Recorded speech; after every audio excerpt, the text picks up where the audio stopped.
Di zaman modern yang seperti saat ini, pertanian dan peternakan sering diremehkan. Kenapa? Karena pekerjaan yang melelahkan, pekerjaan yang kotor-kotoran, dan kurang menjanjikan. Generasi zaman sekarang lebih memilih pekerjaan yang lebih modern, seperti YouTuber, Dari gamers, Bigetron, Red Aliens kali ini langsung menyabet gelar juara dunia. konten kreator, perusahaan maupun kantoran. Masyarakat Kubar itu cenderung, terutama anak muda, pengennya jadi pegawai. Kenapa sih kita nggak pengen jadi entrepreneur, pengusaha? Nah, pengusaha itu kan nggak perlu modal gede juga, bisa di bidang pertanian dan peternakan. Sehingga saya memberi contoh, ini loh contohnya dari peternakan dan pertanian bisa jadi miliarder. Supaya bisa menciptakan lapangan pekerjaan juga buat masyarakat sekitar.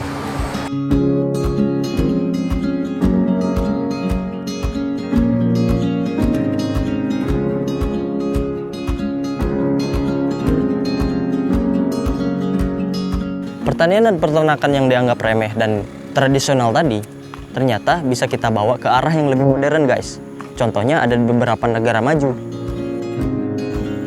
Dan ternyata di Kubar juga ada loh, guys, yaitu Layung Farm. Layung Farm itu peternakan ya, peternakan ayam petelur. Dan kita juga punya perkebunan jagung. Jadi Layung Farm itu adalah peternakan dan perkebunan yang terintegrasi, saling terhubung.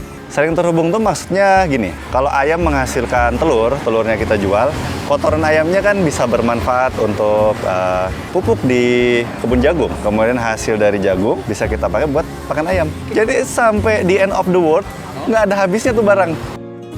Perkenalkan, Bang Agus. Dia adalah seorang founder Layung Farm. AHL tuh Agus Herawan Layung, disingkat AHL. Layungnya itu karena gue itu foundernya Layung Farm.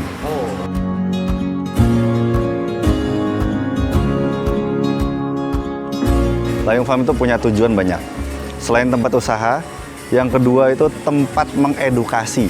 Jadi kita berharap Layung Farm ini bisa menjadi wadah untuk tempat edukasi, belajar, dan saling berbagi ilmu kepada semua masyarakat, terutama masyarakat di sekitar. Saya tuh pengen ya ada orang Dayak. Saya ngomong orang Dayak karena Kutai Barat ini kan mayoritas gitu ya. Kebetulan saya orang Dayak Tunjung. Ayo dong kita itu maju gitu. Kita bisa seperti orang-orang di Pulau Jawa, orang-orang di Pulau Sulawesi yang maju. Kita tiru mana yang baik, kita kerjakan supaya kita bisa bersaing di era global. Kuota perkantoran itu kan tidak banyak, terbatas. Nah, anak muda itu ciptakan dong. Kita semua ciptakan lapangan pekerjaan. Sehingga dengan begitu, ke depan, Kubar ini bisa seperti negara maju. Kita divisi di Layung Farm tuh untuk peternakan, itu dibagi dua divisi. Jadi divisi yang ngurusin ayam dan satu lagi divisi yang ngurusin pakan campur. Jadi kita memproduksi pakan. Nah, kalau kita beli pakan jadi, itu kan mahal ya. Sehingga kita kreatif, inovatif. Kita nanam jagung, jagungnya itu dihancurkan, dipipil, kemudian dicampur dengan konsentrat. Sehingga kita memproduksi pakan dengan kualitas yang baik, namun harganya lebih murah dari harga pakan jadi.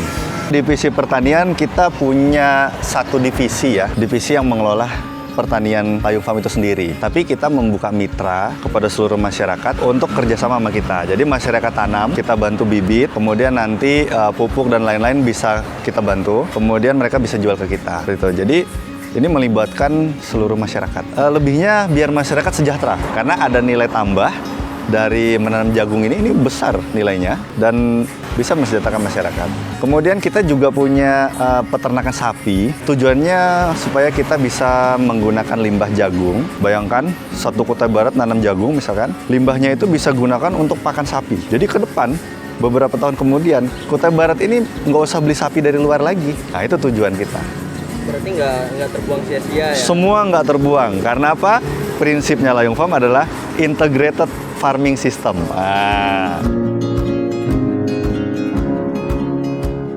Oh, kalau untuk penjualan ya, seperti distribusi telur hasil akhir, itu kita jual di sekitar Kubar aja. Itu pun masih sangat dibutuhkan ya. Kita masih kurang supply.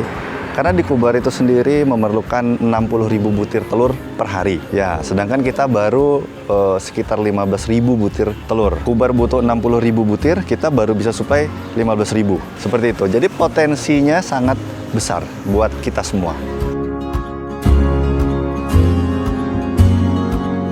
Banyak ya yang nanya ke saya, nanti kalau semua niru usahanya, terus nanti tersaingi. Kalau saya mikirnya gini ya, nggak akan tersaingi. Target kita itu bukan Kubar, bro. Target kita itu gimana Kubar bisa ngirim ke Samarinda dan Balikpapan. Bayangkan, ada satu peternak di Balikpapan punya 500.000 ekor ayam petelur. Punya satu orang, itu aja nggak cukup.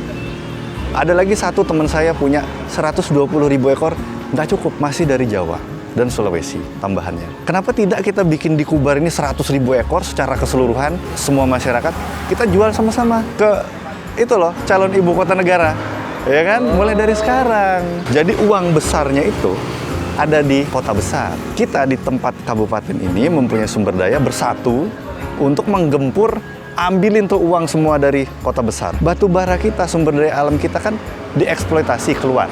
Maksudnya diambil untuk dijual keluar. Kita tidak bisa ambil kembali batu bara itu, tapi kita bisa mengambil kembali uang yang beredar di kota. Kita ambil kembali masuk ke Kutai Barat dengan cara beternak dan bertani. Kita jual hasil produknya ke sana. Otomatis duit mereka yang di kota itu balik ke Kubar. Nah, jadi gitu guys. Pekerjaan nggak melulu tentang gengsi. Jadi, melalui pertanian dan peternakan juga punya gengsinya sendiri loh guys. Bahkan bisa menjamin untuk masa depan. Jadi, kalau bukan kita, siapa lagi yang meneruskan? Langkah awal, siapkan mental, pantang mundur sebelum berhasil.